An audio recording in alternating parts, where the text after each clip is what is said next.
Good morning, আমি Ananya. Welcome জানাচ্ছি আরও একটা নতুন ব্লগে।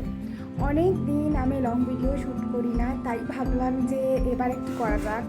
একটু আগে বাড়িতেও আছি, আমি কলেজ যাইনি, তো let's get into the video. বাড়িতে থাকলে সবার আগে কাজ হচ্ছে আমার ঘর গোছানো, আর ঘরের যা অবস্থা সব চারিদিকে ছড়ানো ছিটানো। তাহলে চলো আগে ঘরটা গুছিয়ে নিই। সকাল থেকে সেই কন্টিনিউয়াসলি বৃষ্টি হচ্ছে, দুদিন রোদ উঠেছে, ভাবলাম হয়তো একটু রোদ থাকবে, বাট সেই একইভাবে দুদিন ধরে বৃষ্টিই হয়ে যাচ্ছে। উফ, তাও এখন বৃষ্টি হয়ে যাচ্ছে ভালো, যাতে পুজোর সময় বৃষ্টি না হয়, আমি সেটাই ভাবছি।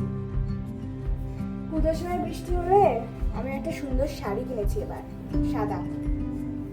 কি করে পরবো বলো? তারপর একদিন প্ল্যান আছে, যদি মানে আমার না কেমন কেন জানি না সাদা জিনিসপত্র খুব পছন্দ, সাদা টপ, ড্রেস, প্যান্ট, যেগুলো আমাকে মা কোনোদিন পরতে দেয়নি। কারণ দেখো, সাদা পরলে তো নোংরা হবেই, আর আমার মা খুব পার্টিকুলার, ভীষণ টিপটপ। তো কি করে যে সাদা আমাকে পরতেই দিত না, যে নোংরা করে ফেলবো। আর একটু হ্যাবিটও আছে যে খাবার খেলেই ফেলতে হবে বা এরকম কিছু, তো তাই জন্যই পরতে দিত না। এখানে এমনিও পরলে এত গরম, যদি তুমি কিছু নাও ফেলো তাহলেও ঘামে একদম সাদা জামা কাপড় নষ্ট হয়েই যায়। তো যাই হোক, এবার আমার খুব শখ উঠেছে আর আমি সেগুলো পরছি, যেগুলো ধুতে হচ্ছে আমার মাকে। যাই হোক, এবার বৃষ্টি হলে তো সাদা পরতে পারবো না, নিজেরই পরতে কেমন লাগবে, তাই ভাবছিলাম বৃষ্টি হলে ভালো লাগে। কোনো প্ল্যান করা যাবে বলো দেখি?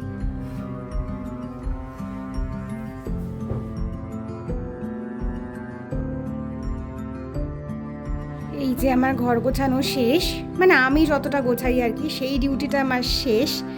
এরপরে বাকিটা মা করে এসে টুকটাক, মানে আমি যতই গোছাই আমার মায়ের আসলে পছন্দ হয় না। তো যাই হোক, আজকে এত বৃষ্টি হলো, এত বৃষ্টিতে আমার গাছগুলো কিন্তু সাংঘাতিক এফেক্টেড হয়ে যাচ্ছে। যদিও এখন আমি গাছ করার একদমই সময় পাই না, সময় পেলেও তখন ল্যাদ খাই, পুরোটা মাই করে। আর এই যে দুটো ফুল হয়ে আছে আজকে কাছে আমাদের। আর জানো তো, অ্যাডেনিয়ামটা বৃষ্টিতে তো ভিজছে, জানি না কি হবে। আর এই গাছটার, এই সাদা জবাটার এখনও কুড়ি পড়ে যায়, হলুদ হয়ে, এত খারাপ লাগে না। আর এই দেখো, সেই একটা ফ্রিতে নিয়ে এসেছিলাম ধনেপাতা গাছ, সেটা কত বড় হয়ে যাচ্ছে এখন, কত বড় হয়ে গেছে। দোকান থেকে ওটা আমাকে ফ্রি দিয়ে দিয়েছিল। আর এই যে আমাদের পান গাছ, এই গাছটা দেখো কত বড় হয়েছে, বড় টবে বসিয়েছিলাম তো, আর এমন বড় হয়ে গেছে। এরকম সময়ের অভাবে এখন আর আমি করতে পারি না, যা করে পুরোটাই মাই করে।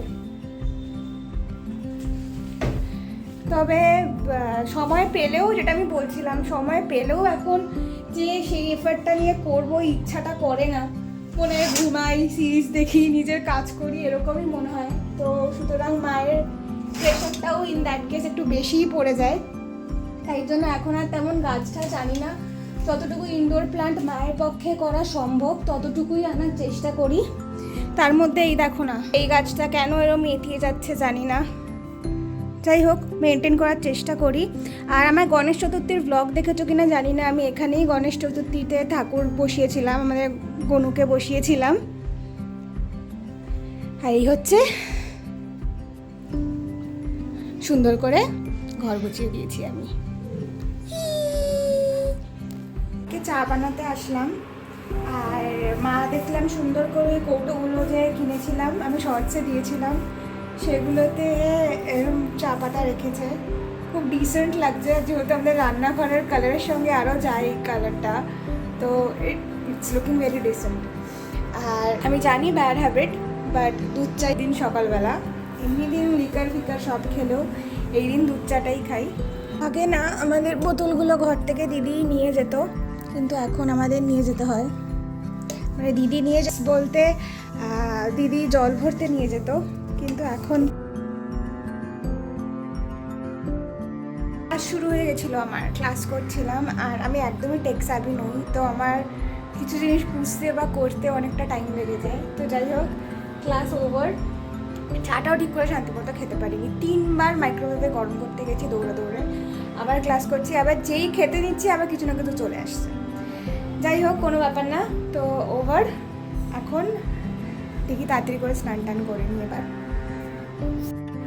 Good evening. আমি সন্ধ্যাবেলা এখন এলাম আবার একটু চা করতে, বাট এখন লিকার চা। আমি সন্ধ্যাবেলা ডিপার্টমেন্টে থাকি না, চাটা আমি করি না, নেহাত আজকে আমি বাড়িতে আছি তাই জন্যে।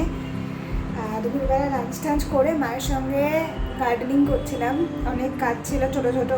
তখন বর্ষার পরে নানা রকম পোকা দেখা দিচ্ছে গাছে, তো ওইগুলোর জন্য একটু টেক কেয়ার করতে হয় গাছকে, তো ওগুলো করছিলাম। তারপর মায়ের সঙ্গে একটু অনলাইন শপিং করছিলাম। আর তারপর বিকেলবেলা আজকে আর ঘুমাইনি, এখন চাটা বসাই, তারপর একটু বেরোনোর আছে আমার। আমি ক্যাফেতে আজকে বন্ধুদের সঙ্গে মিট করতে এসেছিলাম, আর সেখানে প্রচুর প্রচুর প্রচুর খেয়েছি।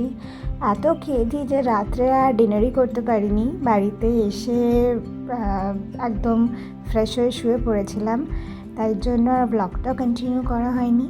তো আজ এইটুকুই থাক, দেখা হবে আবার পরের ভিডিওতে। টিল দেন, আমি অনন্যা, সাইনিং অফ।